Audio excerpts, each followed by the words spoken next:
So ito nakalabas na ako sa airport and pinulikat ako. Ang layo pala nung andito sa may bungad bago makasakay ng commute na sakyan. At least may commute na sakyan dito. So ngayon papunta na ako sa bus terminal and we will see what happen next. Wala na, dire-diretso na to hanggang mamaya, hanggang madaling araw. Hanggang madaling araw. Tingnan natin ano mangyayari. Ang ganda ng kalsada dito. Oh. So ito yung view dito.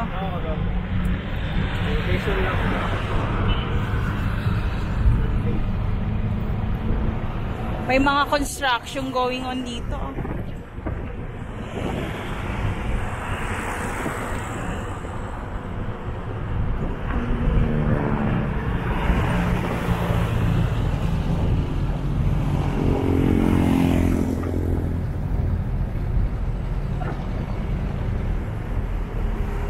Go Mindanao. Mindanao Mix Club, shout out. Sino si Mindanao Mix Club? Dito na po. Okay, hanggang dito lang pala yung binayaran kong 12 pesos. Bababa na ako. Thank you.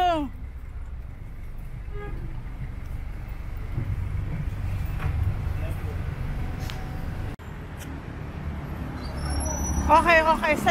Sandali lang. Thank you po. Thank you. Magkano pamasayang hanggang Tagum po? 100 SP. Ha? 100 SP. Magkano po? 100 SP. Okay.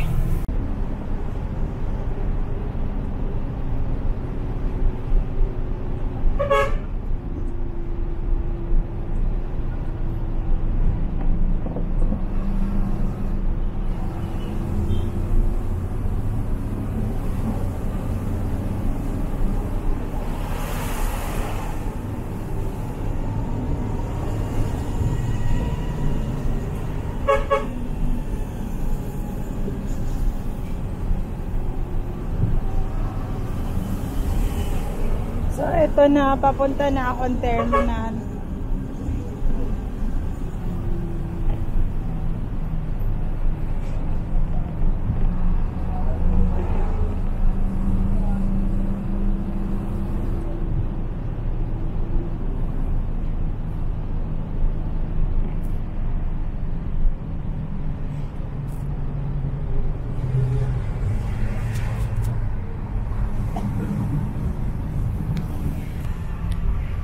So, nandito na ako sa part na to. Tingnan nyo to, oh.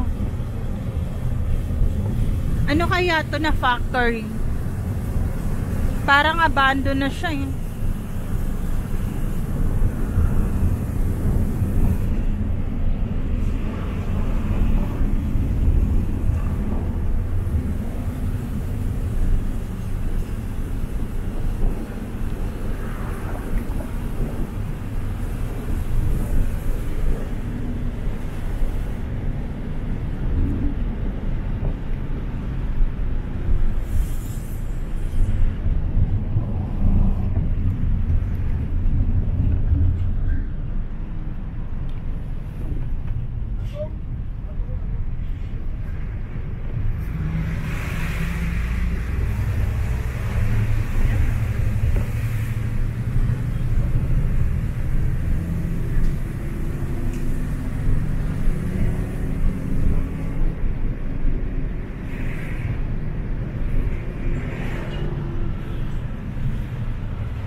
Opo. Hindi ako nag-ano, pero sa Davao del Norte pala ako nababa, hindi sa Tagum talaga. Kaya pala pa iba-iba doon ng Davao to Davao na ticket. Hindi ko naman pala pa south, east, west, north pala to. So ayun, at least 'di ba nakita nyo kung yung airport dito sa kaya pala maliit siya dahil lang jet airport ata to dito sa may north, sa Davao del Norte, 'di ba? So ayun, nasa norte yung tapos meron pa dito atang ibang mga airport So ayun, kaya sabi ko parang ang layo from the main city. And then I pay 100 pesos from the main city, and the time now is mag-alas 12 na, but I'm not scared. Hindi ako takot talaga bumiyahe. This is my place. Hanggang doon talaga sa Cotabato City, wala akong takot talaga. Dire-diretso to. Ayan. Kailangan ko lang pumwesto ng Tagum. Kaya sabi ko nasa norte pala ako. Kaya pala andito yung malapit na meron ditong taniman ng saging, di ba? Yung sagingan dito sa part na to, dito sa norte. Dito ata nakatira yung nakasurvive ng SAF. Kung maalala nyo yung SAF, taga norte yun siya sa Cotabato City rin na police yun SPO1, SPO2, SPO3, shout out sa inyo. SPO4, alam nyo na yon.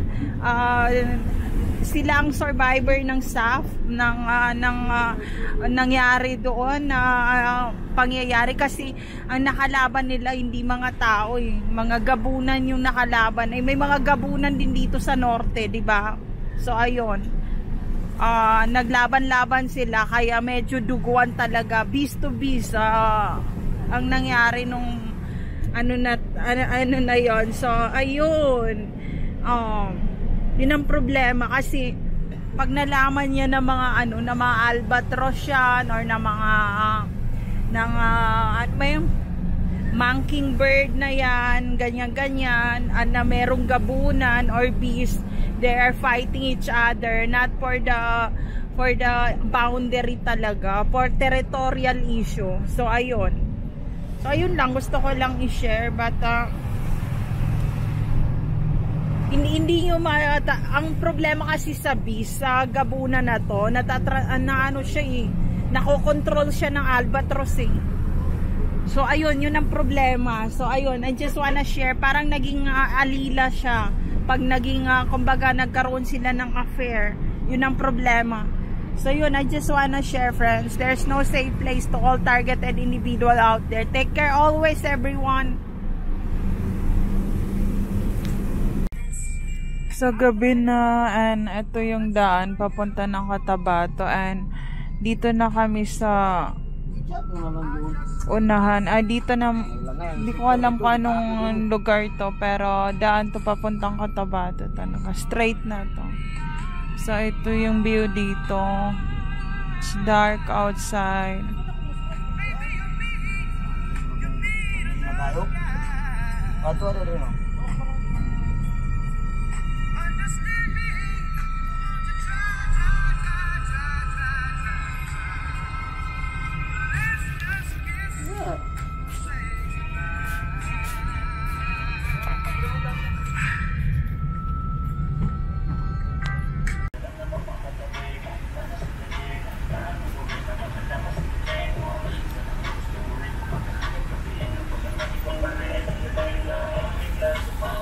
Ito, nata-traffic kami, pero kaya natin to. Hanggang alas 3 lang pala ngayon yung gagawin na transaction.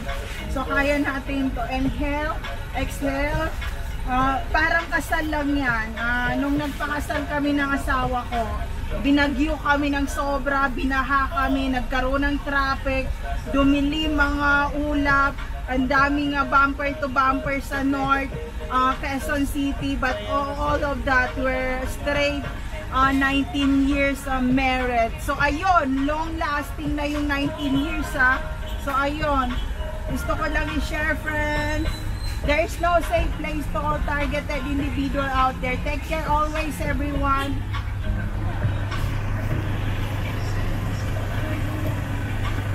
May pa-traffic na sila dito, oh.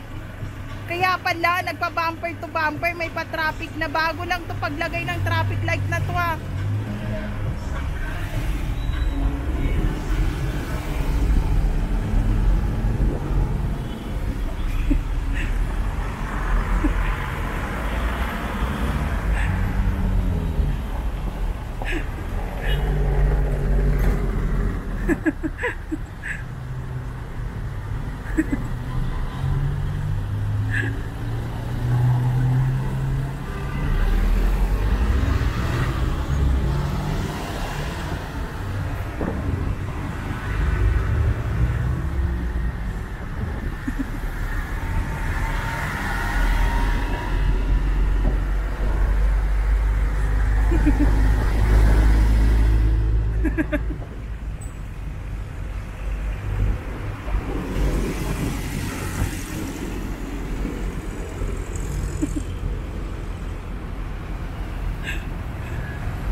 Lugar lang po.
Good afternoon. Kailan ang entrance exam? Okay. So, kailan ang pasok? Kailan ang pasukan? Okay. So, wala nang entrance exam, no? So, wala nang wala na ngayon mag-i-enroll pa. Okay, hindi pwede mag-enroll pag walang entrance exam. Ha? Oo nga, so wala nang entrance exam pero pwede pa mag-enroll. Lahat po na nag-enroll ngayon, yung naka-entrance exam na niya. Okay, so ngayon pwede pa humabol ng enrollment. Pero kung hindi naka-entrance exam ngayon, hindi na. Okay, thank you.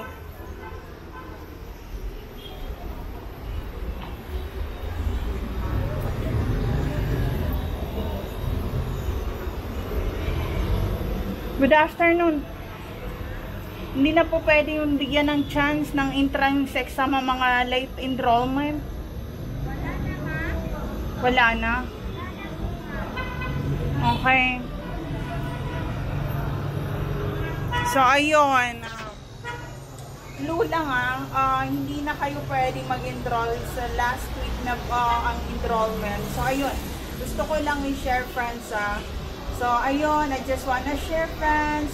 There's no safe place to all targeted individual out there. Take care always, friends.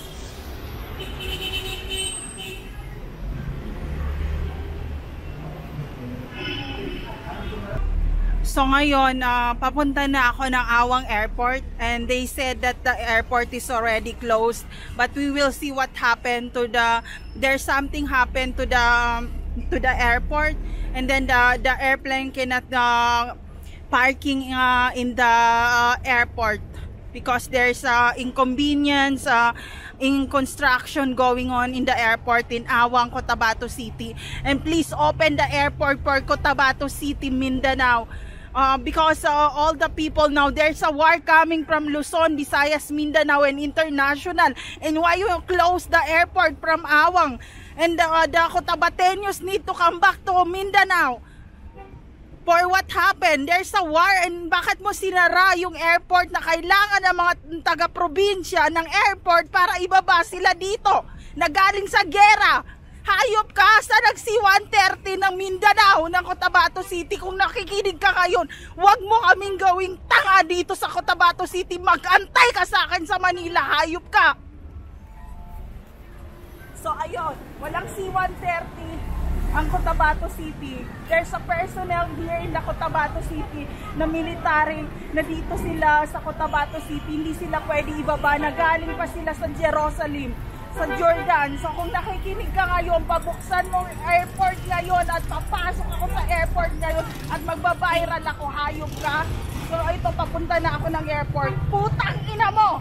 Kung talagang inaalagaan mong military, pababayin mo ngayon military ngayon, tinotorture nila ngayon sa Palestine, and you don't know what to do about religion, open the airport for the Cotabato City, Mindanao! Putang ina ka! Hayop ka!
meron sila nilagay dito sa airport.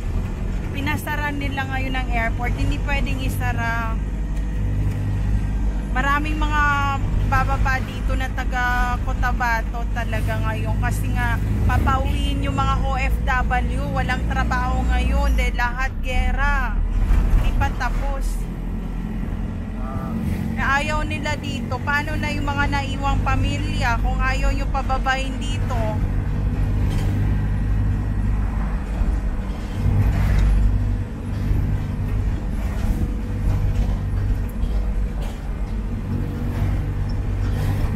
DOS. Grabe ang taas ng bundok.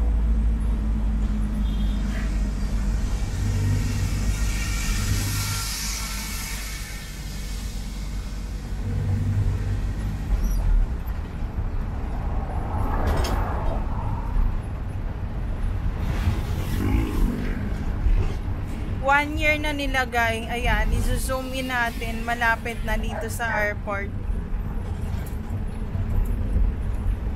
Dito to sa May Awang Airport.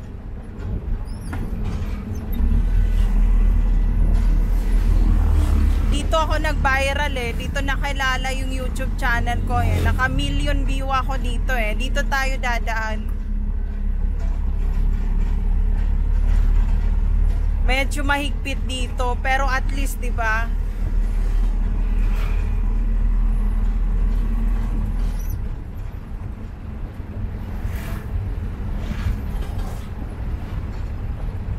Dahil nahanap nila ako eh, saan raw si Jassy Filipina YouTube channel. Yung mataray na maliit na babae. Si Chinita. Dito naman papasok. Oo. Na mukhang elementary school lang. Ayan, bababa na ako dito. Thank you po. Shout out. Ano pong pangalan? Nords po. Nords. Saan nag-aral? Sa ano po, sa Kabuntalan. Anong natapos? One lang po, high school graduating lang. Walang balak mag-college? Wala na po siguro ma'am. Kailangan na mong mag-college. Kailangan mong ipagpatuloy. Bababa dito mga mayayaman na edukado, sasabihin nila ignorante kayo, ayaw nyo mag-aral. Wala na siguro ma'am, wala na akong balak mag-aral kasi may pamilya na ako ma'am. Pero yung mga anak pinapaaral? Wala pa ako anak ma'am, bagong kasal lang po. Bagong kasal. Nakikituloy o may sariling bahay? May bahay din ma'am, pero hindi naman masyado malaki yung... Pero hindi sa biyanan. Sa inyo talaga sariling bahay? Sa ano po, sa kapatid ko po.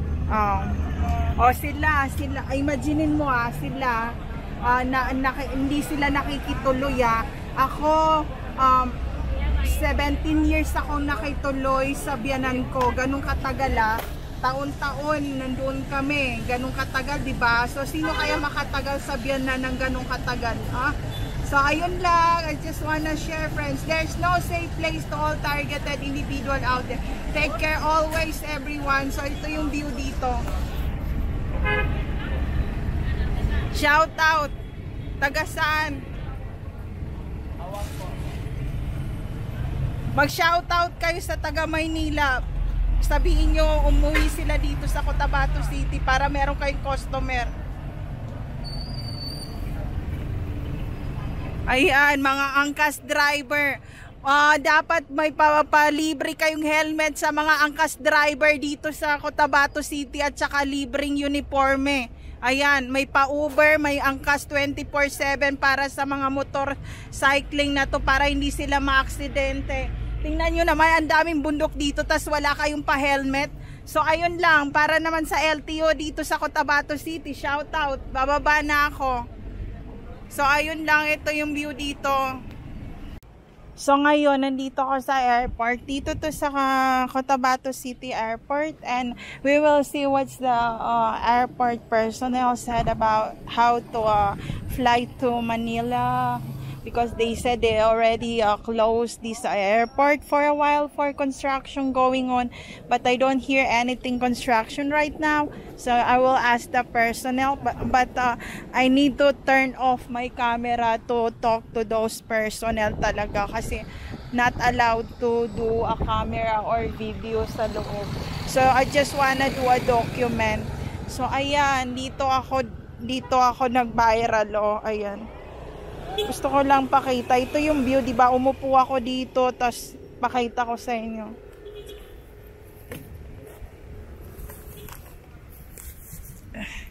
So, ayan, dito, nakakita niyo ba ako? Ayan, dito ako umupo. Diyan, tapos, ayun, tapos bumalik-balik ako ng city. Pero okay lang, wala namang problema sa akin. Gusto ko lang magtanong anong dahilan, di ba? Para dagdag na rin sa vlog ko. So, ito yung view.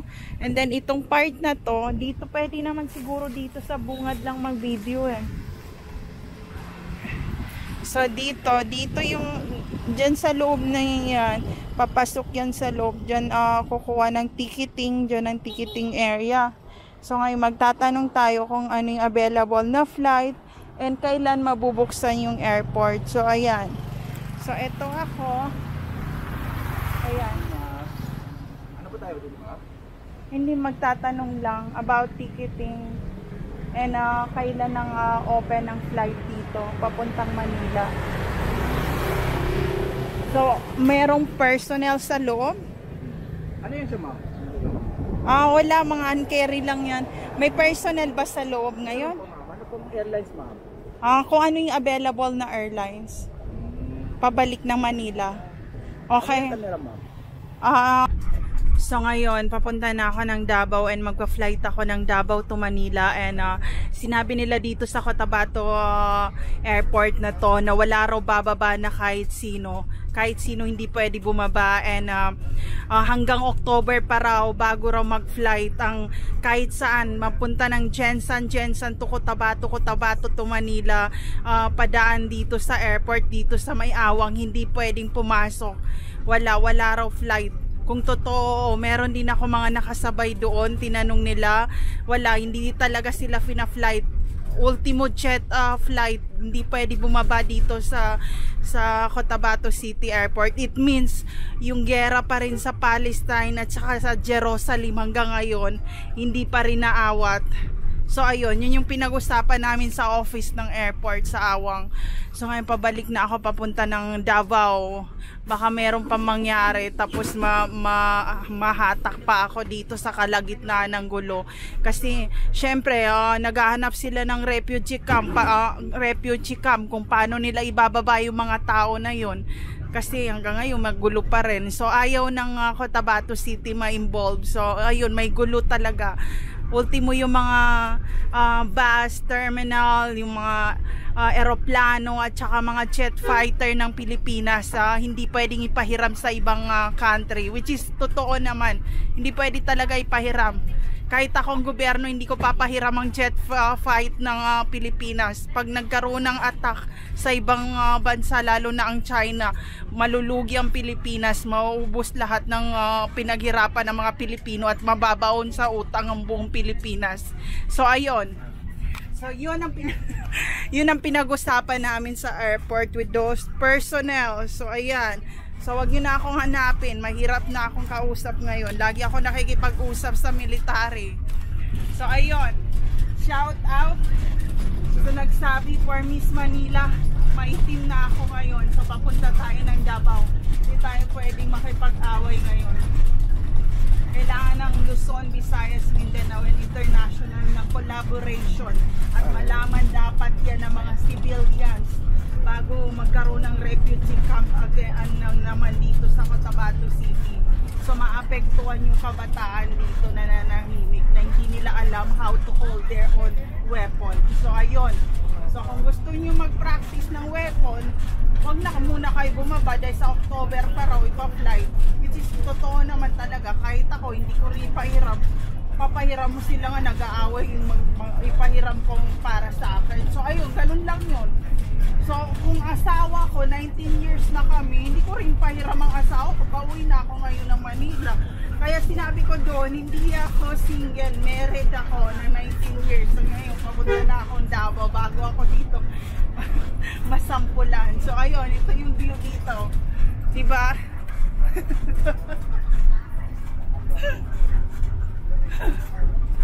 So there's no safe place to all targeted individual out there. Take care always, everyone. The more na ino-hold nila lahat sa gera, i-hold nyo rin yung mga asawa nyo. Huwag yung ipamigay pag kayo yung original na asawa. So ayun lang, baka may mag-life insurance pa ng mga kabit dyan eh. So mahirap na, pauwi na ako Manila. Bye! So ngayon, nandito ang basa Pigkawayan. Ayan. A little bit of minute of stop naman dito. Ayan. Pigkawayan Public Terminal.